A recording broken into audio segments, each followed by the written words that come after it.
Well, hi there. You might have a magnifying glass like this one, but it's awkward to carry with you. As we age, often our vision declines, especially the ability to see small print. But did you realize that your smartphone can focus quite close? It's great for getting close-up shots of small things.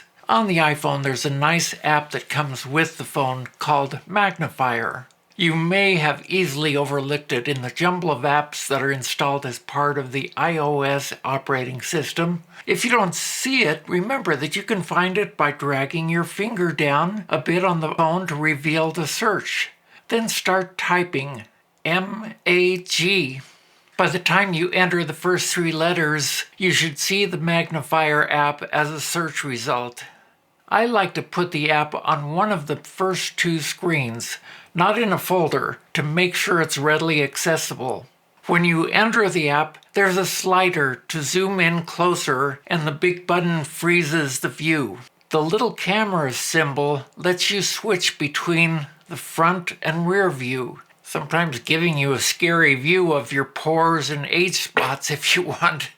The symbol that looks like a sun allows you to change the brightness of the view, and the flashlight turns on the light. The three circles in the middle at the bottom let you apply a variety of filters that could help you read the text better in some environments, but I rarely use that.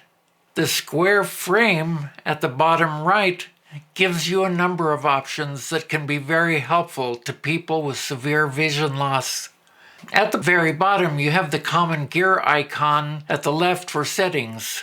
At the right, the double rectangles let you save the image. I hope this is as helpful to you as it is to me. Remember to subscribe and hit the like button if you enjoyed this video. See you later.